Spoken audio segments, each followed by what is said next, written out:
So hello friends, तो जैसे कि मुझे पता है कि आप लोगों के इस समय 40 या 50 मार्क्स बन रहे होंगे मॉक्स में, या ज़्यादा से ज़्यादा 50 से 55। तो भाई ऐसे क्या स्ट्रेटजी है जिससे कि आपके 65 से 75 आ जाएँ, या उससे भी ज़्यादा आ जाएँ, ठीक है, प्रीलिम्स में। क्योंकि मेरे खुद के 88.25 मार्क्स आए थे, जो कि 28 मार्क्स ज़्यादा थे, ठीक है, कट ऑफ से। ठीक है, 88.25 थे मेरे प्रीलिम्स में, एसबीआई क्लर्क में। यूपी से मैंने भरा था, जनरल से था मैं, ठीक है। तो 28 मार्क्स ज़्यादा थे। तो भाई स्ट्रेटजी देख लीजिए, आपके सामने बिल्कुल क्लियर कट स्ट्रेटजी बताऊंगा, शॉर्ट। ठीक है, अगर इस स्ट्रेटजी को आप देख लोगे और फॉलो कर लोगे ना, तो वो दूसरों से बिल्कुल अलग होने वाली है। ठीक है, मैंने किसी का कॉपी नहीं किया, बिल्कुल अलग स्ट्रेटजी है बिल्कुल। ठीक है, तो भाई देखो, आपको क्या करना है, एक तो आपको लगाना है, तो कभी भी ऐसा मत करना कि आप एक ही प्लेटफॉर्म के सारे मॉक्स लगा रहे हो। उससे क्या है ना, आपको अपना लेवल पता नहीं चलेगा। ठीक है, क्योंकि कई बार मॉक्स वाले अलग अलग डिफिकल्ट लेवल यूज़ करते हैं। ठीक है, कहने का मतलब ये, अगर आप एक मॉक टेक्स्ट बुक का लगा रहे हो, तो भाई एक किसी और का लगाओ साथ में, चाहे किसी का भी। जैसे भी मैं किसी का वो नहीं कर रहा प्रमोशन, टेक्स्ट बुक का लगा ले तो साथ में ओलिव बोर्ड का लगाओ। मतलब दूसरा आप जो भी अफोर्ड कर सकते हो, गाइडली का, स्मार्ट किड, जिसका भी।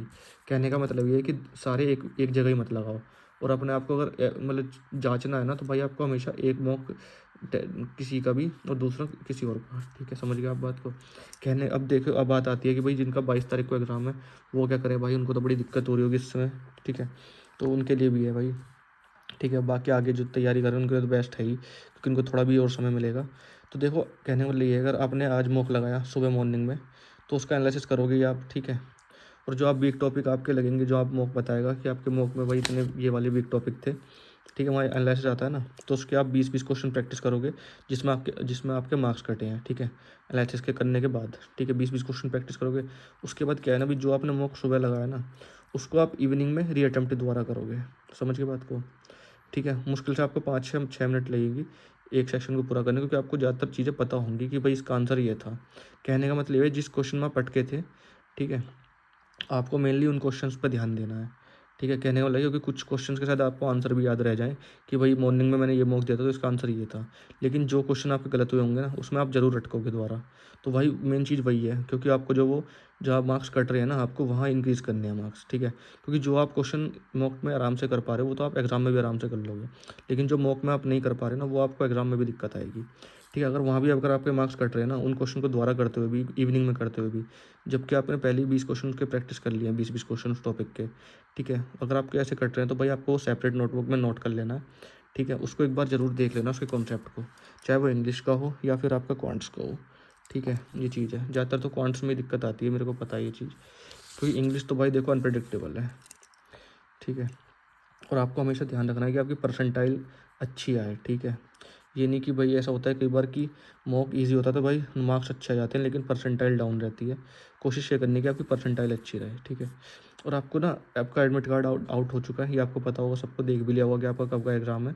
तो आपको एग्जैक्ट उसी टाइम पे मॉक देना है। जैसा कि किसी का 1 बजे से है, तो भाई जैसे कि 1 घंटा वहाँ लाइन में लगा के वो चेक करते हैं एडमिट कार्ड वगैरह। ठीक है, बाहर। तो अगर आपका 2 से 3 वाला है शिफ्ट में, तो भाई एक मौका आपको 2 से 3 में देना है। कहने को लिए, अगर 10 बजे से है तो एक 10 से 11 में देना है। ठीक है, अगर 8 बजे से तो 9 से 10 में देना है। कहने का मतलब ये कि उस समय आपको, मतलब आपको ऐसा नहीं होना चाहिए कि आपको उस समय ऐसा फील हो कि मतलब कोई एग्ज़ाम के देते वक्त कि कुछ आप नया कर रहे हो। ठीक है, आपकी प्रैक्टिस होनी चाहिए कि आपको ऐसा लगे कि यार सिर्फ एक अलग ही तो मौका है। ठीक है, वो मैं घर बैठ के देता था, या लाइब्रेरी में देता था, या मैं सेंटर में दे रहा हूँ, तो आपको ऐसा फील आना चाहिए वहाँ एक मौका देते वक्त। ठीक है, और भाई देखो, यहाँ थोड़ा सा मैं लीक से हट रहा हूँ, थोड़ा तुक्कड़ स्ट्रेटजी है। ठीक है, ये किसी ने नहीं बताई होगी, मैं बता रहा हूँ। ठीक है, अगर आपका ऑप्शन, आपको पता है 5 ऑप्शन आते हैं, अगर आपका वो ऑप्शन ई नहीं, ई जो है नन ऑफ द अबव नहीं है, तो उसमें क्या करना है। ठीक है, उसके लिए बता रहा हूँ, अगर ई आपका नन ऑफ द अबव नहीं है तो, ठीक है, तो आपका एक चीज़ मैंने बहुत ज़्यादा नोटिस किया, और कुछ एक्सपर्ट्स ने भी मुझे बताया है, और हमेशा देखा गया है। ठीक है, कि भाई जो आपके जो बैंकिंग में ज़्यादातर जो आंसर्स होते हैं, वो होते हैं आपके डी और ई ज़्यादातर। अगर आपका E none of the above नहीं है, तो अगर कैन, तो इसमें क्या फ़ायदा होगा आपका। अगर आपको कन्फ्यूज़न हो रही है कि भाई ए और डी में आपको बहुत ज़्यादा कन्फ्यूज़न है, आपको लग रहा है या तो ए हो सकता है या डी हो सकता है। ठीक है, 50-50 वाली चांस बता रहा हूँ, जिसमें आपको दो में आपको कन्फ्यूज़न होगी, तो भाई ऐसे केस में आपको डी ऑप्शन टिक करना है। ठीक है, ऐसे ही अगर आपका सी और ई में है, तो भाई ऐसे केस में आपको ई टिक करना है। ठीक है, अगर वो नन ऑफ द अबव नहीं है तो तब। ठीक है, और अगर भाई आपके डी और ई दोनों में कन्फ्यूज़न होगी, तो तब क्या करना है, तो या तो ऐसे क्वेश्चन को आप छोड़ दें, या फिर एक चीज़ होती है कि भाई अगर ऐसे क्वेश्चन में अगर आपका डी और ई दोनों में कन्फ्यूज़न है, आपको लग रहा है डी भी हो सकता है, ई भी हो सकता है, तो भाई ज़्यादातर उस समय जो आंसर्स होते हैं वो ए होता है, ठीक है। बस ये है कि ये आपके लक के ऊपर बात है, ठीक है। हाँ, तो क्योंकि तुक्का हमेशा लक पे बेस्ड होता है, 50-50 चांसेस है। मैं तो कहूँगा कि क्वेश्चन लीव कर दीजिए। बाकी अगर आपको थोड़ा रिस्क लेना ही है, ठीक है, तो भाई आप ए पे रिस्क ले सकते हो उसे ऐसी सिचुएशन में। अब आते हैं भाई कि भाई अप्रोच क्या रखनी है, ठीक है। बाकी मैंने एक वीडियो डाली थी अभी थोड़ी देर पहले, तो उस पर काफ़ी अच्छा रेस्पॉन्स देखने को मिला। तो ये मैं लास्ट में दिखा दूंगा इस वीडियो के क्या था ये। वैसे काफ़ी सारे लोगों ने देख भी ली होगी। तो भाई देखो, चैनल को सब्सक्राइब कर दीजिए यार। मैं ऐसी स्ट्रेटजी बता रहा हूँ जो अभी तक यूट्यूब पे आपने कहीं नहीं देखी होगी, बिल्कुल अलग हट के, ठीक है। मुझे लगता है कई सारे लोगों को पसंद भी आएगी, कई लोगों को नहीं पसंद आएगी, लेकिन भाई बिल्कुल अलग हट के स्ट्रेटजी है। ऐसी स्ट्रेटजी आपने देखी नहीं होगी। तो भाई चैनल को सब्सक्राइब कर लीजिए, क्योंकि मुझे भी टाइम लगा यार इन चीज़ों को करने में। देखो, जो क्वेश्चन आपका कॉन्फिडेंस वाला है, ठीक है, उसको पहले करना है, ठीक है। जिसकी कि आपने कई बार प्रैक्टिस की हो। जैसे आपने चांदनी चौक से चाइना देखी होगी ना, उसमें वो कहता है कि भाई मुझे ऐसा मूव से डर नहीं है जिसमें 1000 बार प्रैक्टिस, एक बार प्रैक्टिस की हो। मुझे ऐसे मूव से डर है इसके आपने एक मूव की 1000 बार प्रैक्टिस की हो। तो भाई ऐसे क्वेश्चन जिसके आपको कई कई बार प्रैक्टिस की होगी ना, वो आपको कॉन्फिडेंस गेन कराएंगे एग्जाम में, और आपको कॉन्फिडेंस ही चाहिए एग्जाम में। तो आपको पहले वो क्वेश्चन उठाना है जिसमें आपको कॉन्फिडेंस हो, ठीक है। और आपको अपनी खुद की अप्रोच बनानी है। देखो, मॉक टेस्ट देने का मतलब सिर्फ ये नहीं होता कि आपको परसेंटाइल पता चले या आपके एक्यूरेसी पता चले। वहाँ पे आपको ये भी देखना होता है कि भाई आप स्टार्ट कहाँ से कर सकते हो क्वेश्चन पेपर को, आपको धेड़ना कहाँ से स्टार्ट करना है, ठीक है, क्वेश्चन को। तो वो अप्रोच अगर आप खुद की बनाओगे ना तो ज़्यादा अच्छा रहेगा, क्योंकि approach person to person vary करता है। क्योंकि देखो, मेरा क्या अप्रोच रहा था कि भाई मैं पहले इंग्लिश में आरसी करता था, लेकिन किसी बच्चे को ये भी हो सकता है कि उसे आरसी में दिक्कत आती हो और वो और टॉपिक्स अच्छे कर लेता हो, पैराजम्बल्स अच्छे कर लेता हो। तो भाई अपनी खुद की अप्रोच बनाओ, ठीक है। बाकी मैं अपनी अप्रोच तो बताऊंगा ही। और हमेशा वीक टॉपिक को बाद में उठाओ, क्योंकि ऐसे क्वेश्चन ना एक तो देखो कॉन्फिडेंस लूज़ करवाते हैं और वो पेपर बिगड़वा देते हैं। कुछ लोग देखा होगा आपने, बोलते हैं कि भाई आके मेरा तो पेपर बिगड़ गया, क्योंकि भाई वो वीक टॉपिक को पहले उठा लेते हैं। क्योंकि वो ऐसे क्वेश्चन ना हमेशा दिक्कत आती है ऐसे क्वेश्चन में, ठीक है। तो इंग्लिश में क्या है ना भाई, देखो मेरे अकॉर्डिंग आप पहले इजी क्वेश्चंस कर लो, जैसे मिस स्पेल्ड वाले क्वेश्चन आते हैं, या फिर कोई इजी क्वेश्चन आ जाता है, जैसे क्रम से लगाने वाला क्वेश्चन आ जाता है, ठीक है। पैराजम्बल वैसा ज़्यादा सेंटेंस वाला, ABCD वाला, ठीक है, उसको पहले कर लीजिए। देखो, जब तक आरसी आप तब तक मत उठाना जब तक आपके 8 या 10 मार्क्स सिक्योर ना हो गए हों, ठीक है। और अगर आपके 8 या 10 मार्क्स आ जाएंगे, उसके बाद फिर आप आरसी कर लेना, ठीक है। पहले आपको 8 से 10 मार्क्स ऐसे टॉपिक्स से उठा लेने हैं जो ईजी हैं, जो आप 1 या 2-3 मिनट में ख़त्म कर लो, ठीक है। क्योंकि अगर आरसी थोड़ा सा मुश्किल आ गया, क्योंकि एसबीआई क्लर्क का एग्जाम है, तो भाई आपको ये टॉपिक्स ना हेल्प करेंगे मार्क्स गेन करने में और कॉन्फिडेंस गेन करने में। उसके बाद फिर 5-6 मार्क्स का आपका आरसी हो जाएगा। तो कहने का मतलब यहाँ से आपके 17 से 18 मार्क्स आपके बन गए, ठीक है। क्योंकि आपको पता है कि भाई कुछ क्वेश्चन ऐसे होते हैं ईडियम फ्रेजेस वाले जो नहीं समझ में आते, ठीक है। कुछ क्वेश्चन ऐसे होते हैं जिसमें करेक्शन वाला जो क्वेश्चन होता है, इसमें मतलब आपको ढूंढना पड़ता है, ठीक है। तो बड़ी दिक्कत होती है, एरर डिटेक्शन वाले क्वेश्चंस में दिक्कत हो जाती है। तो भाई आपको मॉडरेट टॉपिक्स या हार्ड टॉपिक्स लास्ट में करने हैं।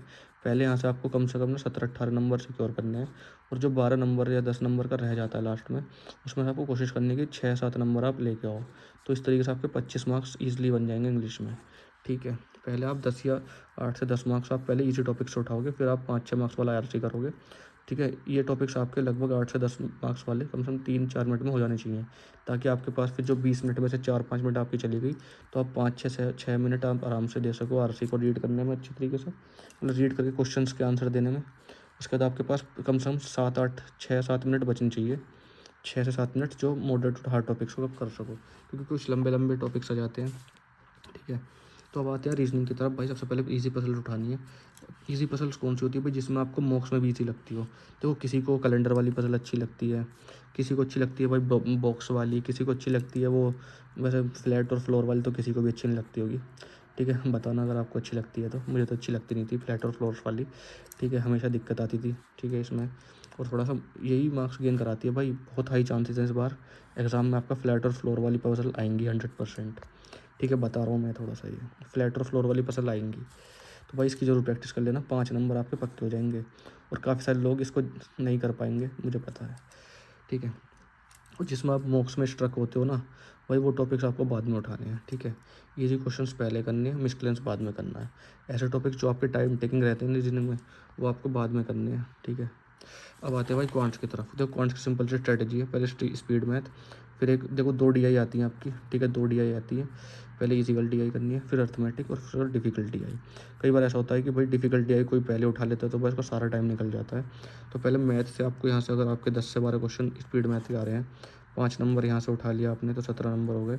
अर्थमेटिक के आपके 10 से 12 क्वेश्चन में से अगर आपने यहाँ से 5-6 नंबर उठा लिए तो आपके यहाँ से फिर लगभग मान के चलो 17 और प्लस 6 23 मार्क्स हो गए।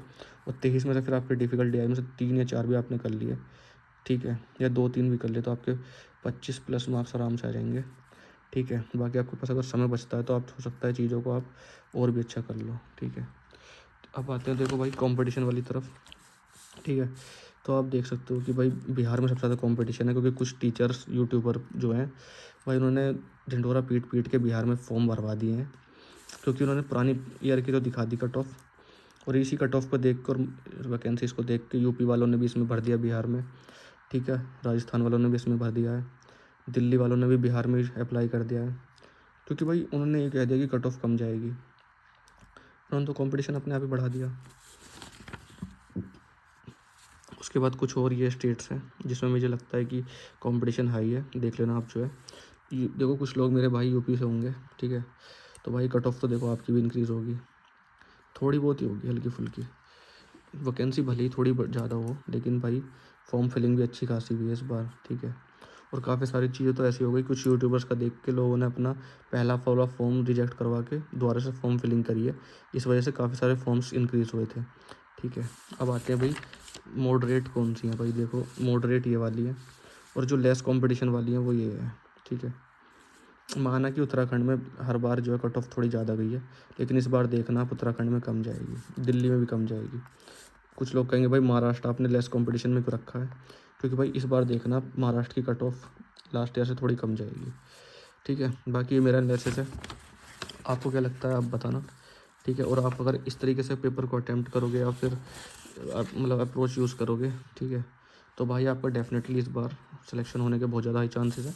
बाकी मुझे लगता है कि भाई मैंने काफ़ी हद तक चीज़ों को समझा दिया है इसमें, ठीक है। बाकी मुझे अगर कुछ लगता है कुछ नहीं बताने के लिए, क्योंकि काफ़ी सारे लोग डिमांड कर रहे थे कि एक्सपेक्टेड कट ऑफ की वीडियो लेके आओ, तो भाई मैं एक्सपेक्टेड कट ऑफ की वीडियो नेक्स्ट वीडियो लेकर आऊँगा, एक्सपेक्टेड क्या जा सकती है। लेकिन भाई पहले कोई एग्ज़ाम तो हो जाने दीजिए, अभी 22 तारीख वालों का एग्ज़ाम होगा, कुछ आइडिया लगेगा कि भाई क्या किस तरह के क्वेश्चन आ रहे हैं। तो भाई सबसे पहले मैं रिव्यू वीडियो लेकर आऊँगा इसी चैनल पे, तो भाई जो 22 तारीख वाले स्टूडेंट्स हैं वो भी बताएंगे कि भाई आपका एग्ज़ाम कैसा गया, कैसे क्वेश्चन पूछे आ रहे हैं।